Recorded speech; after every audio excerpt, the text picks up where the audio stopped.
और दोस्तों क्या हाल चाल। अपने रोग स्टिक्स का टेस्टिंग तो चल रहा है और गाइस ऐसे एक दो दिन में टेस्टिंग करके तो वीडियो ला नहीं सकते, तो इसका टेस्टिंग थोड़ा इंटेंसिव चल रहा है। ए टू जेड चीजें बताएंगे कि जो नए फीचर्स हैं उसके कितना फायदा है और कितना डे टू डे यूज में आपके लिए काम आने वाला है। तो just wait for 3-4 more days, video जल्दी आ जाएगा। टेस्टिंग हो चुका है बट अभी still we are doing some stress testing, लेकिन ये वीडियो उस पर नहीं है। ये वीडियो है हमारे पास आज के डेट में आया हुआ है, जब आया ये खरीदा हुआ है जेब्रॉनिक्स की तरफ से NC 9200, जो कि देखने में तो बहुत भड़कीला और तगड़ा लग रहा है। स्पेशली ये कूलिंग पैड, और आप लोगों ने भी काफी वक्त से रिक्वेस्ट किया था कि कूलिंग पैड का रिव्यू लाया जाए। मैं भी सोचा समय नहीं मिल रहा है, लेकिन आज समय निकाला गया है एंड ये भी आपके डिमांड पे ही मंगाया गया है। ये कूलिंग पैड का जो प्लस पॉइंट है कि ये एक वैक्यूम, एक सक्शन क्रिएट करता है आपके लैपटॉप के लिए।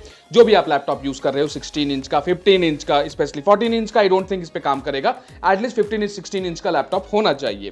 तो एक सक्शन क्रिएट करेगा जिससे कि आपका जो थर्मल है या आपके लैपटॉप में जो गर्मी नीचे की तरफ पैदा हो रही है उसको ज्यादा कंट्रोल कर सकता है। ये कितना कर सकता है वो हमने टेस्ट किया। प्रोडक्टिविटी लैपटॉप पर कितना काम करता है, जो मेरा ऑफिस का लैपटॉप है, जो काफी वक्त से ऑफिस का लैपटॉप में खोल नहीं सकता हूं बट वो काफी गर्म होता है, तो उसको ये ठंडा कितने लेवल पर कर ले रहा है। एंड गेमिंग लैपटॉप रोग स्टिक्स में गेमिंग का क्या इंपैक्ट आ रहा है इस कूलर को यूज करने के साथ, और क्या इसके फीचर्स हैं, कितने आरपीएम पे इसका फैन चलता है, कितना इसका बिल्ड क्वालिटी अच्छा है, वो सब कुछ हम डिस्कस करेंगे। वैसे अनबॉक्सिंग करने का तो इसमें कुछ मतलब है नहीं, बट इसमें आपको एक मोबाइल होल्डर भी मिलता है एंड साथ में आपको 2200 आरपीएम का ऑप्शन मिलता है और fan literally you can feel the pressure on your hand. अभी कैसे काम करता है मैं बताता हूं। नॉर्मली जो दूसरे कूलर्स होते हैं हमारे पास, वो सारे फैंस आपको ऊपर के साइड ही कंप्लीटली हवा फेंकते हैं। इसमें 5 फैंस है, टक्सर का है, पांचों ऊपर की तरफ हवा फेंकते हैं। ये भी नॉर्मली यही आज के डेट में हम लोग यूज करते आए हैं। सक्शन वाले में क्या फायदा है मैं अभी आपको जस्ट बताता हूं। पहले थोड़ा इसका बिल्ड क्वालिटी चेक कर लेते हैं। तो ओवरऑल अगर बिल्ड क्वालिटी देखो जेब्रॉनिक्स की तरफ से है, तो जो नॉर्मली चीप प्लास्टिक होता है वैसा फील तो नहीं आएगा, बट बॉटम में आई कैन से कि ये जो प्लास्टिक है it seems basic plastic, but हाँ क्वालिटी को मेंटेन किया गया है। नीचे की साइड आप देख सकते हो कि ये एक पैनल है जिसको आप खोल सकते हो। इस पैनल के अंदर आपको ये एक फिल्टर देखने को मिलेगा। ये फिल्टर क्या करता है, जो भी हवा ये नीचे से खींच रहा है तो गंदगी आपके लैपटॉप के अंदर ना जाए, ये इसका काम है। रेस्ट इसको यहां लगा देते हैं। आप देख सकते हो कि ये सक्शन कितना काम कर रहा है। दैट मीन अच्छे खासे हवा को खींच रहा है एंड ये फिल्टर जो है वो गंदगी को आपके लैपटॉप तक नहीं जाने देगा। जो नॉर्मली कंसर्न लोगों का हुआ करता था कि भैया ये तो और ज्यादा गंदा कर देगा और गंदगी खींचकर आपके लैपटॉप में डाल देगा, बट वैसा होता नहीं है, क्योंकि that can be one of the case अगर आपका जो ये मेस है उसमें ज्यादा खुला माहौल रहे। लेकिन ये जो फिल्टर है उस गंदगी को बाहर ही रोक लेता है। चलो इसको क्लोज करते हैं। रेस्ट बॉटम साइड में आपको 4 ये रबर ग्रिप मिल जाते हैं जो कि इसको अच्छा स्टडीनेस टिका देता है।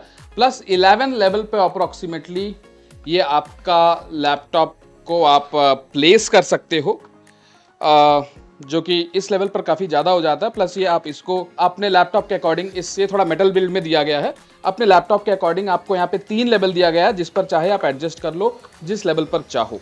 रेस्ट नॉर्मली हम इतने हाई लेवल पर तो ना यूज़ करके इस लेवल पर, हम नॉर्मली इस लेवल पर ही लैपटॉप को रखते हैं। उसके साथ लुक वाइज एक नंबर मेरे को फील हुआ। फील वाइज, बिल्ड वाइज भी मैं कहूँगा 1600 रुपये पे करने के बाद एटलीस्ट 2-2,500 रुपए या 3,000 रुपए के कूलिंग पैड से तो ये बेटर ही फील कर रहा है ओवरऑल। साथ ही आपको फुल ऑन RGB का फील देखने को मिलता है, जो आपके इसके सामने के बटन से ही चेंज कर सकते हो। जैसा आपका मूड आए वैसा RGB का आप मजा लो।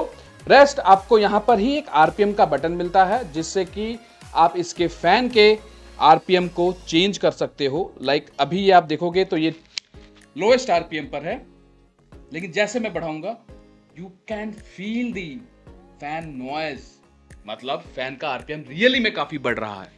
बस लिखने के लिए नहीं है ना, दिखाने के लिए है। तो जिस बंदे ने भी मेरे को सजेस्ट किया था कि इस कूलिंग पैड को मंगाया जाए रिव्यू के लिए, first of all thank you to that person. Specifically अगर आप लोगों ने मेरा एक्सेसरीज वाला वीडियो नहीं देखा है तो उसमें काफी लोगों ने कमेंट किया था कि भैया मेरे को इस पर्टिकुलर जेब्रॉनिक्स के NC 9200 का रिव्यू चाहिए। तो बस आपने कहा और मैंने खरीद लिया। अब थोड़ा देखते हैं कि इसका फैन का इफेक्ट हमारी इस पेपर पर क्या पड़ने वाला है। तो अभी तो ये 300 का कुछ स्पीड है इस पर। आप देख सकते हो कि ये पेपर इस आरपीएम पे भी बाहर की तरफ फेंक रहा है। जैसे ही मैं आरपीएम बढ़ाऊंगा पेपर उड़ने लगता है थोड़ा बहुत। मतलब इसका पर्पस कैसे है, लेकिन आप जब इसको बीच में रखोगे तो पेपर थोड़ा सा मतलब काइंड ऑफ यहीं पे सर्कल कर रहा है, लेकिन साइड से पेपर उड़ जाता है। क्यों? क्योंकि ये नीचे से हवा खींच रहा है, एक सक्शन क्रिएट कर रहा है। जब लैपटॉप आपका इसके ऊपर आता है तो चारों ओर से एक तरह से सक्शन क्रिएट हो जाता है, कोई हवा बाहर नहीं आ पाती है, जिसके कारण जो इसके दोनों साइड फैंस हैं उसके थ्रू बीच में से हवा खींच के दोनों फैन के थ्रू पुश किया जाता है, जिससे कि नॉर्मली आपका लैपटॉप बेटर कूल रखा जा सके एंड जो आपका कीबोर्ड का एरिया भी हो बेटर कूल रखा जा सके। दैट मींस इसका मेन पर्पस तो ये सॉल्व कर लेता है कि जो लैपटॉप में हीट आपको देखने को मिलता है, बॉडी जो गर्म हो जाती है, वो मैंने ऑब्जर्व किया अपने प्रोडक्टिविटी वाले लैपटॉप पर भी टेस्ट करके कि उस गर्मी को भैया साहब थोड़ा कम कर देते हैं। एंड अगर हम गेमिंग लैपटॉप की बात करें तो यहां पर भी ये काम कर रहा था, स्पेशली जो हीट बॉडी में था उसको कम कर रहा था। गेमिंग में कितना डिफरेंस आता है वो भी हम लोग चेक कर लेते हैं। तो पहले हमने कूलिंग पैड बंद करके रखा था, हमने टेम्परेचर चेक किया। काफ़ी देर से हम लोग गेम खेल रहे थे, जस्ट ये गेम अपने स्टार्ट किया था एक दोबारा से, और यहाँ पर हम देख रहे थे कि टेम्परेचर 85, 88, 80, 90 के अराउंड टच हो रहा था कहीं। अब 87 आपने देखा। अब यहाँ पर हमने कूलिंग पैड को मैक्सिमम पे कर दिया, 2200 पे कर दिया आरपीएम पे, और यहाँ पे भी टेम्परेचर 82 वही टेम्परेचर अप्रोक्सीमेटली था। भाई अल्ट्रा 9 275HX प्रोसेसर, अल्ट्रा 9 काफ़ी गर्म होता है, मतलब ये काफ़ी पावर पुश कर सकता है, गर्म नहीं कैपेबल भी उतना होता है। अब यहाँ पे हमने फोर्जा होराइजन में भी चेक किया। अब यहाँ पे हम देखो दोबारा से ऑन करेंगे अपने कूलिंग पैड को, 2200 आरपीएम पर ले जाएंगे, तो मतलब डिफरेंस दिख रहा था एक दो का, बट कोई वैसा मेजर हम नहीं कह सकते। बट हाँ, बॉडी लैपटॉप का थोड़ा कम ठंडा फील हो रहा था कि गर्मी थोड़ा कम कर रहा था, एंड टेम्परेचर थोड़ा बहुत। अब जहां तक गेमिंग की बात है भैया, तो ये ऑलरेडी ट्रिपल कूल सिस्टम के साथ आता है अपना Asus ROG Strix, specially 2025 edition. तो इसका कूलिंग थर्मल्स खुद में ही इतना अच्छा है कि अच्छा काम कर रहा है, but still you can see in game में हमको डिफरेंस देखने को मिला 2-3 डिग्री का, but that will not count that much exactly. मैं ये कहूंगा कि हाँ, इसका थर्मल्स पे इंपैक्ट आया था। मेरे प्रोडक्टिविटी वाले लैपटॉप पे, जो मेरा रियली ऑफिस का लैपटॉप आपकी गर्म हो जाता है, इस पर लैपटॉप ऑलरेडी नया है, बेटर कूलिंग है, ज्यादा डिफरेंस देखने को नहीं मिला। But I can say that this particular cooling pad is a next gen cooling pad. Reason, ये जो सक्शन है, दिस एक्चुअली वर्क्स। बट एक बात मैं बताऊंगा कि ये कूलिंग पैड सिर्फ उन लोगों के लिए बेटर रहेगा जिनको थोड़ा घर में बैठकर एक थोड़ा सा अपना पीसी एरिया क्रिएट करना है। बार बार इतना मोटा कूलिंग पैड लेकर कोई कहीं जाता नहीं है, और ना ही मैं इस कूलिंग पैड को लेकर ज्यादा कैरी करूंगा।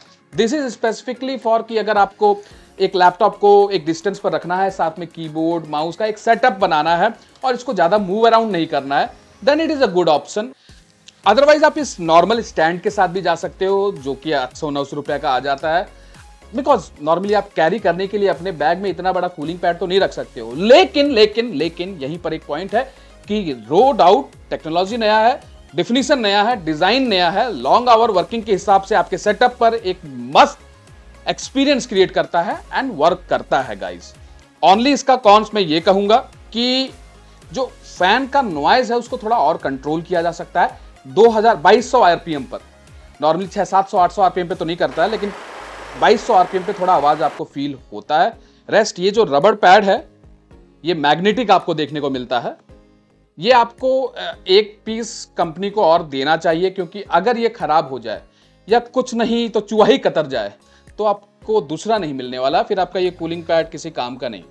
तो ये पीस कंपनी को एक और देना चाहिए। नो डाउट मैग्नेटिक का है, दे डिड समथिंग डिफरेंट। अब इसको मार्केट में बनाने तो नहीं जाएंगे ना गाइस, एक और पीस दे देते हैं, या तो फिर गाइस इसको संभाल के रखना पड़ेगा। रेस्ट 1600 रुपये में मुझे को एक्सपेक्टेशन नहीं था कि ऐसा कोई कूलिंग पैड आ सकता है, तो I am happy for it.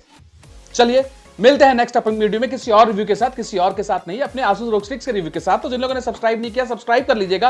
PC build करवाना है तो मेल कर लीजिएगा, नीचे डिस्क्रिप्शन में मैंने अपना नंबर दे रखा है, वहां पर आप पिंग करिए, कोई भी क्वेरी है पूछिए।